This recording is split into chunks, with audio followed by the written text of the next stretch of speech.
Hello bachcho, welcome to Boom Academy. Problem says a charge Q is uniformly distributed over a long rod AB of length L as shown in the figure. The electric potential at point O lying at distance L from the end A is हमें electric potential O पर बताना है।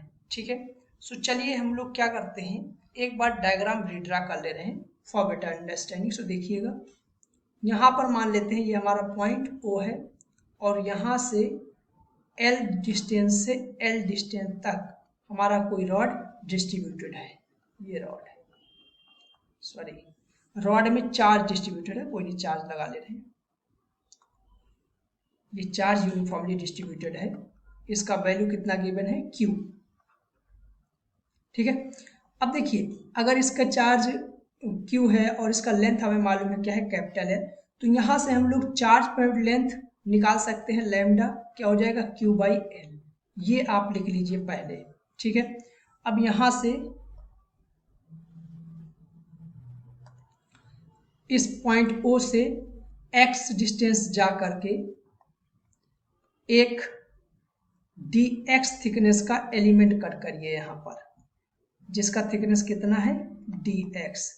x पे जाके dx thickness का एक element cut कर लिया हमने। ठीक है, जैसे ये dx एलिमेंट कट करेंगे, अब हमें ये जो dx एलिमेंट है इस पे चार्ज कितना है, इस चार्ज का अमाउंट निकालना है।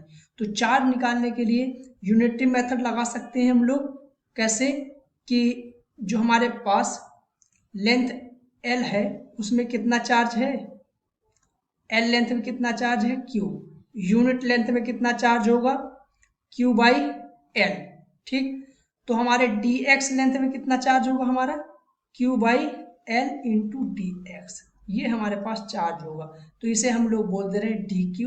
तो dq चार्ज हमारे पास क्या होगा Q/L dx। आप ये यूनिटरी मेथड से कर लीजिए या तो फिर आप डायरेक्ट ऐसे निकाल सकते हैं, ये है हमारे पास यूनिटरी मेथड। ठीक है, ये यूनिटरी मेथड है, या तो डायरेक्ट dq क्या हो जाएगा लैम्डा इंटू dx। ठीक, यहाँ से निकाल लीजिए, दोनों एक ही बात है। ठीक है, यूनिटरी मेथड आई थिंक आप लोग जानते हैं, बचपन से ही सिखाया जाता है कि इतने सेब का रेट इतना है तो इतने का क्या होगा, वही हम लोगों ने यहाँ पर अप्लाई किया है। ठीक, अब देखिए dq हमने निकाल लिया, हमें चाहिए पोटेंशियल। तो भैया यहाँ से x डिस्टेंस पे पोटेंशियल क्या होगा, इस d जो हमारे पास dx एलिमेंट है इसका पोटेंशियल क्या होगा, इस छोटू से पोटेंशियल को db लिख दे रहे हैं, क्या होगा k dq/x, ये होगा पोटेंशियल। ठीक है, इस पॉइंट O पर, ठीक, इस एलिमेंट की वजह से।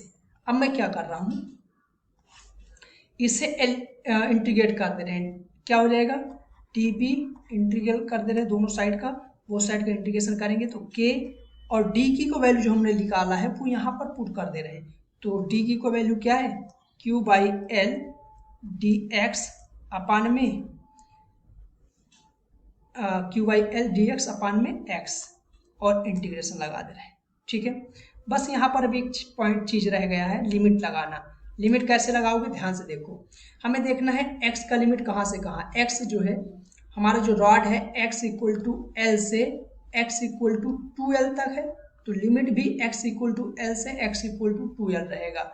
जो पोटेंशियल हो जाएगा वो B हो जाएगा, और यहाँ से K Q L ये कांस्टेंट है तो बाहर ले लीजिए, अंदर क्या बचेगा dx अपान x और limit L capital L to 2L।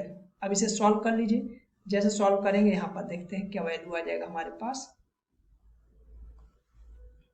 इसे सॉल्व करते हैं तो v इक्वल टू आ जाएगा k q अपान L और 1 अपान x का इंटीग्रेशन क्या होता है ln x और लिमिट क्या लगी है L टू 2L। सो यहाँ से क्या आ जाएगा k q अपान L और यहाँ पर लिमिट लगाते हैं, अपर लिमिट क्या हो जाएगी ln 2L minus ln L। जैसे इसे सॉल्व करेंगे a minus L a log a minus log b का फॉर्मूला है, तो इसे हम लोग लगा लेंगे तो k q अपान L और क्या आ जाएगा ln 2।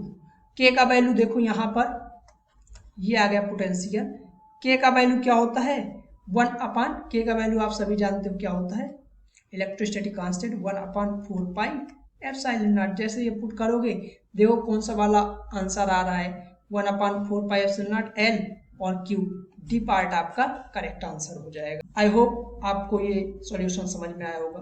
Thank you.